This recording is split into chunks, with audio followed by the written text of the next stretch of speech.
નમસ્કાર મિત્રો, આજે સમગ્ર ગુજરાતમાં આજે મનરેગામાં 2500 કરોડથી પણ વધારેનું જે કૌભાંડ થયું છે અને એનું કૌભાંડ ઉજાગર કરવાવાળા આપણા ડેડિયાપાડાના ધારાસભ્ય શ્રી ચૈતરભાઈ વસાવાજી છે. આજે આટલું મોટું કૌભાંડ કર્યા બાદ પણ આજે નર્મદા જિલ્લામાં તમે પરિસ્થિતિ જુઓ. આજે ભરૂચના સાંસદ મનસુખભાઈ વસાવા એક તરફ આ જ ટેન્ડરની પરમિશન આપી રહ્યા છે, બીજી બાજુ દર્શનાબેન દેશમુખ જે નાંદોદના ધારાસભ્ય છે એ કહી રહ્યા છે કે ટેન્ડરમાં જે બજેટ જે જાહેરાત કરી છે એમાં થોડો વધારો કરવામાં આવે. તો અમે આ ધારાસભ્યશ્રી અને સાંસદશ્રી જેઓ પૂરા ટ્રાઇબલના અને સાથે સાથે ગુજરાતના એ લોકોને વધારેમાં વધારે પડતો ઇન્ટરેસ્ટ આ મનરેગાના ટેન્ડરમાં છે. સરકારશ્રીનો પરિપત્ર છે કે 5 લાખથી નીચેના કોઈ પણ કામ હોય એ ગ્રામ પંચાયતને સુપ્રત કરવામાં આવે, ગ્રામ પંચાયત એને ટેન્ડરિંગ કરે અને એનું વહીવટીકરણ કરે. આજે વર્ષોથી આ સિસ્ટમ ચાલી રહી હતી ત્યારે આજે કોઈ પણ જાતનો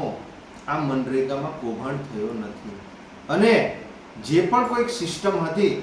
એમાં દરેક લાભાર્થીઓને એ લોકોને એમના હકના પૈસા મળી રહેતા હતા. જ્યારે આજે આ ભારતીય જનતા પાર્ટી છેલ્લા 4-5 વર્ષથી આ ટેન્ડર પ્રક્રિયા લાવી છે અને એનાથી આજે 2500થી પણ વધારે કરોડોનું કૌભાંડ થયું છે અને એ કૌભાંડમાં જે બચુ ખાબર છે એમના છોકરાઓને તાલુકા કક્ષાએથી એમને જામીન મળી જાય છે અને જે આ કૌભાંડને ઉજાગર કરવા માટે એક ધારાસભ્યશ્રીને આજે હાઈકોર્ટમાં પણ જામીન નથી મળતા. તો અમારે ભારતીય જનતા પાર્ટીના ધારાસભ્ય સાંસદ સભ્યશ્રીને કહેવું છે કે તમે સરકારનો જે પરિપત્ર છે એ પરિપત્રનો ઉલ્લંઘન કેમ કરી રહ્યા છો? તમે કેમ જે ગ્રામ પંચાયતો છે એ ગ્રામ પંચાયતોને 5 લાખથી નીચેના કામનું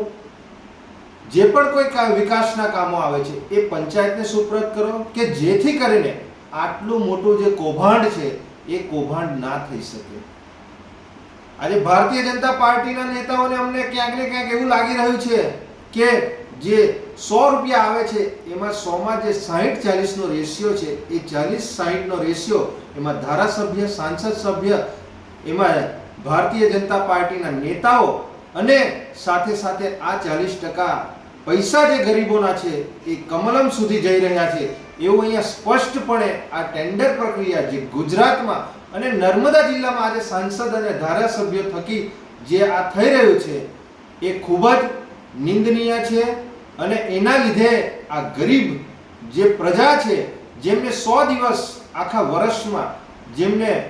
આ મનરેગામાં રોજગારી મળતી હતી એવા લોકો પર આ તરાપુ મારવાના ધંધા આ ભારતીય જનતા પાર્ટીના નેતાઓ એમના ખિસ્સા ભરવા માટે